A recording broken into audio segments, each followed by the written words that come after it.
welcome to this explainer. Today, we are diving into something absolutely wild, the evolution of airplanes. We're going to trace the journey from incredibly fragile wooden wings all the way to mind-bending supersonic speeds. Let's get right into it. For thousands of years, humans dreamed of doing the impossible. We looked up and just wanted to rise above the mountains, cross oceans, and totally conquer the skies. To really grasp how we ended up building machines that outpaced the speed of sound, we've got to go way back. Picture this, the 1400s. Flight is literally just a sketch on parchment. People like Leonardo da Vinci spent hours just staring at birds, desperately trying to imagine gliding alongside them. But for centuries, humanity had a massive insurmountable wall. Why? We just didn't have an engine powerful enough or a viable thrust-to-weight ratio to actually lift us. It's kind of heartbreaking when you think about it. All those brilliant inventors who lived and died with their feet stuck firmly on the ground. Now, contrast those thousands of years of waiting with just one number, 12. Picture a wind-swept beach in 1903. Two American brothers, Orville and Wilbur Wright, built this machine that looked like absolutely nothing the world had ever seen before. And on December 17th, their incredibly fragile aircraft, the Wright Flyer, lifted off. It stayed airborne for exactly 12 seconds. Now, 12 seconds sounds practically like nothing to us today, right? But in that brief, fleeting moment, the barrier of the impossible was completely shattered. Human history changed forever, and the age of aviation officially kicked off. What is truly fascinating here is the sheer speed of what happened next. Early airplanes, they were basically motorized kites. Just these fragile wooden frames, fabric wings, super slow, and incredibly dangerous. The pilots were completely exposed to the wind and weather.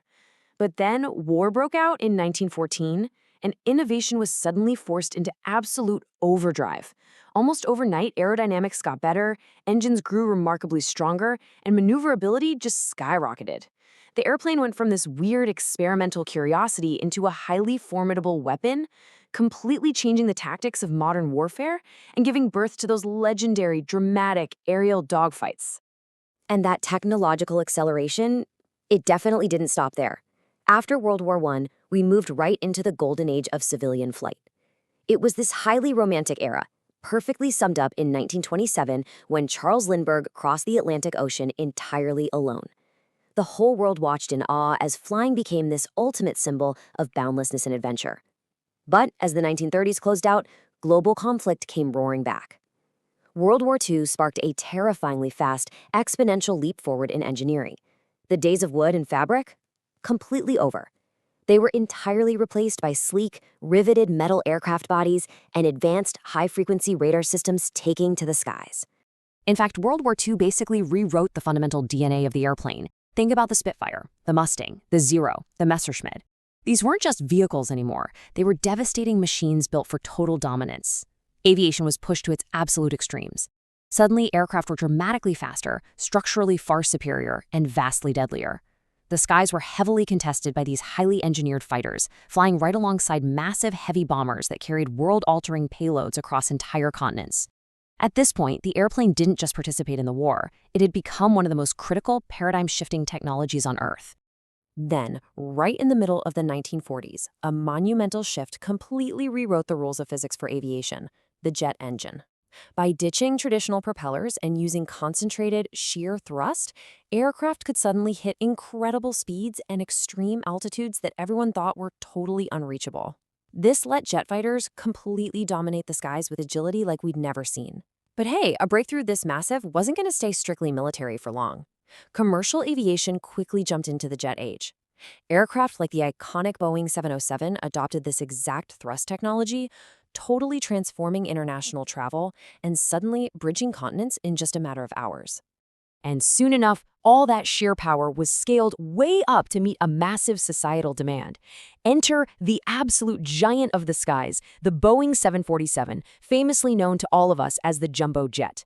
The impact, what we call the jumbo jet effect, was immediate and it was global. By carrying hundreds of passengers across vast oceans in a single flight, it triggered a massive explosion in global tourism alongside huge expansions in international business.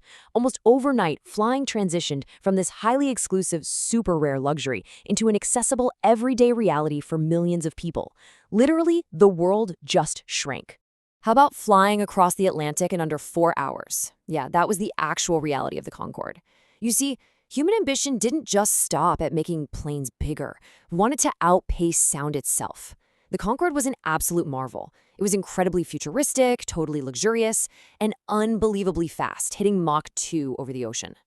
But breaking the sound barrier commercially, that came with enormous aerodynamic and fuel constraints. The operating costs were simply way too high to maintain, which sadly led to its official retirement in 2003.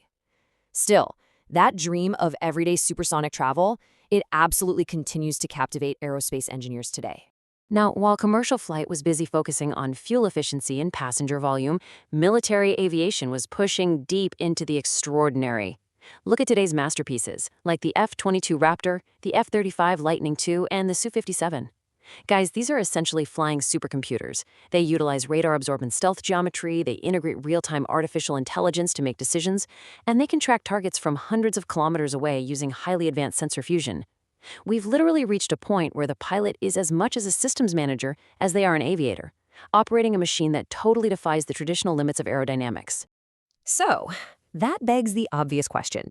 What on earth comes next for aviation? I mean, we've gone from a 12-second hop on a fragile wooden frame to stealth jets powered by AI. We're standing right on the precipice of a sci-fi reality. And the most exciting part? The boundless potential of this next frontier is actively being built right now. This rapidly approaching future is taking shape across a few really exciting fronts. First off, we're seeing a massive shift toward electric and hydrogen-powered aircraft, which promises to fundamentally clean up our skies and drastically reduce emissions. Down in our cities, autonomous flying taxis are getting ready to completely revolutionize the daily urban commute. As for global travel, engineers are actually back at the drawing board designing a brand new hypersonic jets, aiming to finally push past those thermal and sonic barriers that the Concorde struggled with. And the ultimate step? Commercial space travel. Yep. Private companies are actively working to make low Earth orbit accessible, turning the cosmos into our very next destination. The sky is truly no longer the limit. Just take a second to think about how far we've come. From that one fragile 12-second flight by the Wright Brothers to immense networks connecting the entire globe. Airplanes have completely transformed civilization. They've fundamentally altered war, travel, business, and human imagination itself. And as technology just keeps relentlessly advancing toward autonomous flight and commercial space planes, well, what previously seemed totally impossible is just the next milestone. So I'll leave you with this one final thought. If we conquered the skies in just a single century, will our great-grandchildren consider a weekend trip to orbit as routine as catching a bus? Thanks for joining me on this explainer.